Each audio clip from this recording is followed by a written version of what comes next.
राहुल गांधी यांची भारत जोडो न्याय यात्रा ही महाराष्ट्रामध्ये आहे।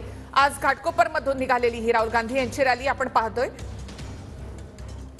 प्रियंका गांधी या सुद्धा यामध्ये सहभागी झालेले आहेत। राहुल गांधी यांची उद्या शिवाजी पार्क या ठिकाणी सभा देखील होणार आहे।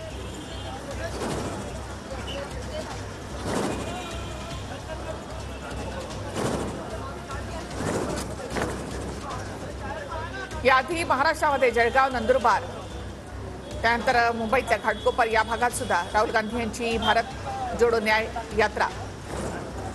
आजच्या या यात्रेमध्ये म्हणजे मुंबईतल्या या यात्रेमध्ये प्रियंका गांधी देखील सहभागी झाल्या आहेत। लोकसभा निवडणुकांच्या पार्श्वभूमीवर राहुल गांधींनी दुसऱ्या टप्प्यातली आपली भारत जोडो न्याय यात्रा सुरू केली होती। दुसऱ्या टप्प्यामध्ये त्यांनी महाराष्ट्रावर लक्ष केंद्रित केलं।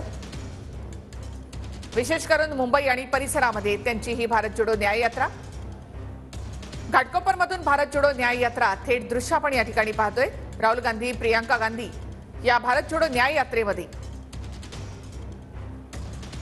थेट आपण माहितीसाठी जाऊयात आमचे प्रतिनिधी कृष्णा सोनारवाडकर यांच्याकडे। कृष्णा, राहुल गांधींची भारत जोडो न्याय यात्रा आता घाटकोपरमध्ये कसा प्रतिसाद? निखिल, आपण पाहतोय की राहुल गांधी यांची भारत जोडो न्याय यात्रा ही आता घाटकोपर शहराच्या ठिकाणी पोहोचलेली आहे आणि अगदी भिवंडीपासून यात्रेला सकाळपासून सुरुवात झालेली आहे आणि टप्प्याटप्प्यामध्ये भिवंडी, ठाणे आणि त्यानंतर आता मुंबईमध्ये त्यांचा रोड शो जो आहे तो पार पडतो आहे। राहुल गांधी यांची बहीण प्रियंका गांधी ही सुद्धा या यात्रेमध्ये सुद्धा सहभागी झालेले आहेत आणि त्यांचा रोड शो मुंबईच्या घाटकोपरमध्ये आता सुरू झालेला आहे। त्यानंतर धारावीच्या दिशेने ते थोड्याच वेळामध्ये जाणार आहेत आणि धारावीमध्ये मोठा नक्कीच कृष्णा, धारावीमध्ये ही यात्रा पोहोचल्यानंतर पुन्हा एकदा मी तुमच्याकडे येते। एक छोट्याशा ब्रेकची